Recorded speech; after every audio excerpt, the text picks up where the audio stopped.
चलिए तो आज के ऑनलाइन लाइव क्लास में आप सबों का स्वागत है। आपको मालूम ही है कि आज हम 10th इकोनॉमिक्स के इकाई 4 का जो पॉइंट है आपका ये देश की संगठित बैंकिंग प्रणाली, इसको पढ़ाएंगे। तो मैं पहले आपको बता दूं कि संगठित बैंकिंग प्रणाली या संगठित बैंक किसको कहते हैं। संगठित बैंक का मतलब होता है वह बैंक, वह रुपया पैसा साख इत्यादि से काम करने वाली व्यवस्था जो किसी संस्था के माध्यम से, किसी निश्चित संस्था के माध्यम से संचालित होती है, उसको कहते हैं संगठित बैंकिंग प्रणाली या संगठित रुपया पैसा साख से संबंधित कार्य करने वाले संस्था। तो मैं बता दूं, भारत में जो संगठित बैंकिंग प्रणाली है उसका मुख्य 3 रूप है। पहला हो गया आपका केंद्रीय बैंक, सुने होंगे नाम। केंद्रीय बैंक मतलब आरबीआई, जो शीर्ष स्तर का बैंक है, वह सभी बैंक के लिए नियम कानून बनाती है, सब कुछ वही कर रही है, केंद्रीय बैंक आरबीआई जिसको कहते हैं। और दूसरा होता है वाणिज्य बैंक। वाणिज्य का तात्पर्य यहाँ पर व्यापार से हो गया, अर्थात उद्योग धंधा इत्यादि के जरूरत को पूरा करने वाले जो बैंक होती है उसको वाणिज्य बैंक कहते हैं। और तीसरा होता है सहकारी बैंक।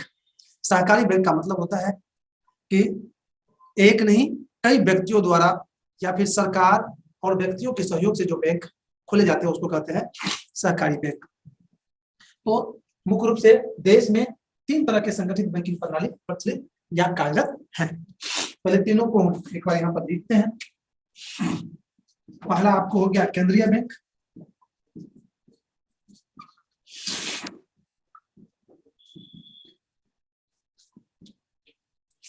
दूसरा हो गया आपको वाणिज्य बैंक,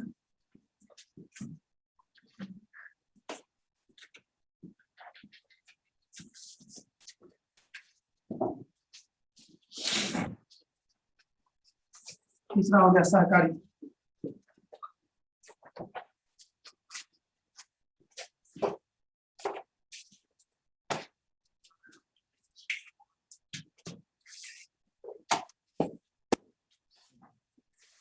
मैंने तीनों बैंक को समझा भी दिए हैं, अब इसको आप लोग नोट कर लीजिए तीनों को एक एक कर।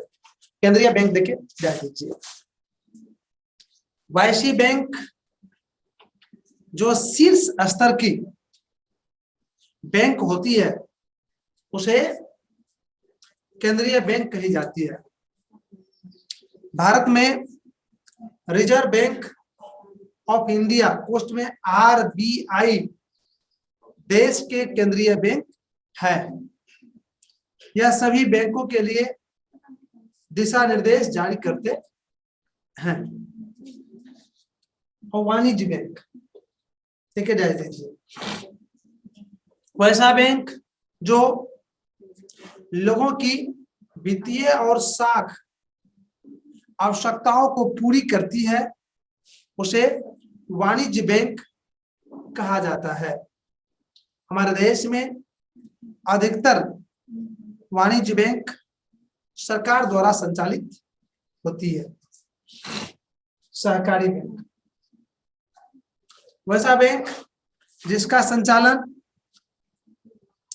एक से अधिक व्यक्तियों या संस्थाओं द्वारा की जाती है उसे सहकारी बैंक कही जाती है।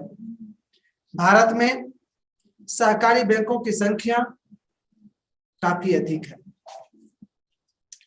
तो इस तरह से आपने देश की जो संगठित बैंकिंग प्रणाली थी उसको समझ गए और शायद लिख भी लिए होंगे। अब इसमें अगर थोड़ा सा भी कोई दिक्कत है आपको तो आप एक बार हमसे डिस्कस कर सकते हैं। जी संचालन मतलब क्या होता है सर? क्या बोले? संचालन मतलब क्या होता है? संचालन मतलब होता है चलाना। सर शीर्ष स्तर का मतलब? शीर्ष मतलब हुआ सबसे ऊंचा स्थान, अर्थात सबसे ऊपर का स्थान। सहकारी बैंक का फिर से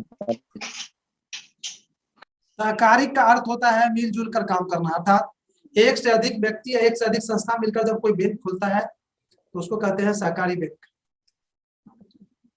और वाणिज्य बैंक? वाणिज्य मतलब होता है व्यापार, अर्थात वैसा बैंक जो लोगों को साख और वित्तीय जरूरत को पूरा करने के लिए तत्पर रहती है उसको कहते हैं वाणिज्य बैंक।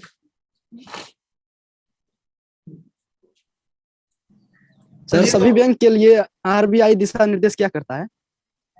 दिशा निर्देश क्या करता है? सब नियम कानून वही बनाती है, कैसे बैंक को चलना है, कैसे क्या करना है नहीं करना है, यही दिशा निर्देश हुआ। जी सर। चलिए तो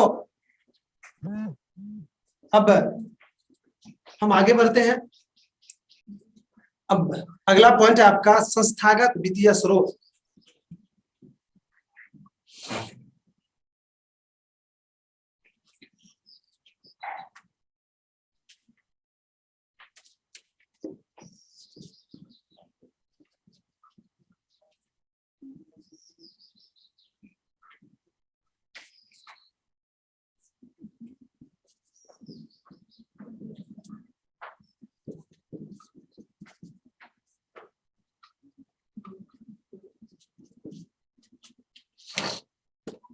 जी, इससे पहले मैं याद दिला दूं आप लोग को कि हमने वित्त अर्थात रुपया पैसा प्रदान करने वाले जो व्यवस्था है उसको दो भाग में बांटे थे। एक गैर संस्थागत को हमने कहे थे कि जो बिना संस्था के माध्यम से संचालित होती है। इसका हमने उदाहरण दिए थे, शेर साहूकार अर्थात ऋण देने वाले, सगे संबंधी, दोस्त इत्यादि जो होते हैं।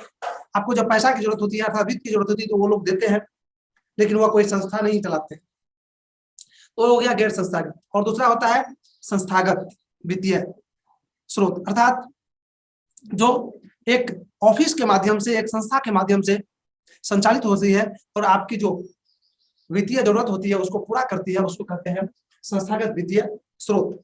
तो आज हम जानेंगे इसके तहत कि मेरे देश में कौन कौन से स्रोत संस्थागत है जिसके माध्यम से हमें वित्तीय जरूरतों की पूरी होती है, अर्थात रुपया पैसा की जो आवश्यकता होती है कोई काम करने के लिए उसे हमें मिलती है किस किस स्रोत से। तो मोटा मोटी हमारे देश में 6 तरह के स्रोत हैं और जिसके माध्यम से हमें वित्त की जो जरूरत होती है उसकी पूरी होती है।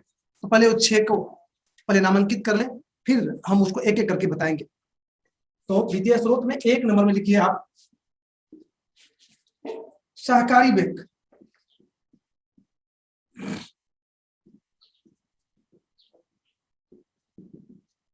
दूसरा प्राथमिक सहकारी समितियां।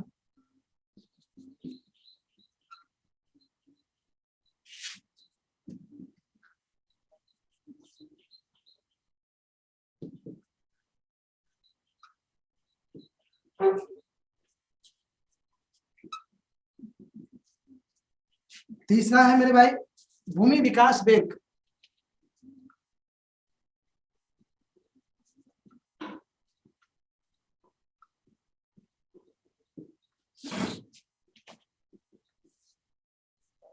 चौथा है व्यावसायिक बैंक।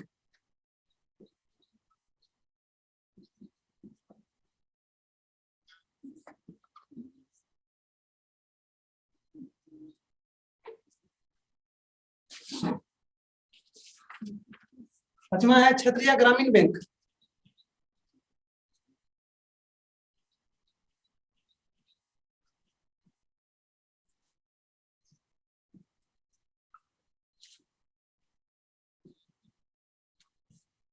और छठा है नाबार्ड।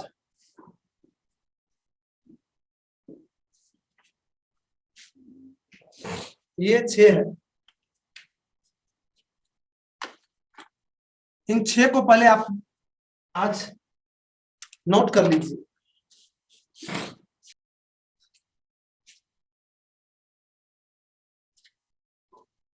तो शायद लिख लिए होंगे। पहले एक बार पेन नीचे रखिए, एक एक करके पहले इसको समझ लीजिए और फिर हम बताएंगे कि आखिर ये क्या है। सहकारी बैंक बिल्कुल ही संस्थागत वित्तीय स्रोत में पहला स्थान पर है सहकारी बैंक। जो एक या एक से अधिक व्यक्ति या फिर सरकार और व्यक्ति मिलकर खोलते हैं और लोग की जो वित्तीय जरूरत होता है उसको पूरी करती है। दूसरा है प्राथमिक सहकारी समिति।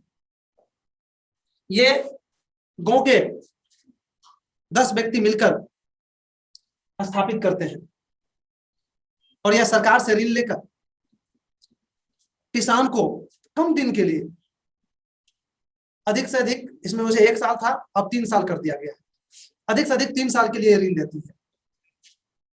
और भूमि विकास बैंक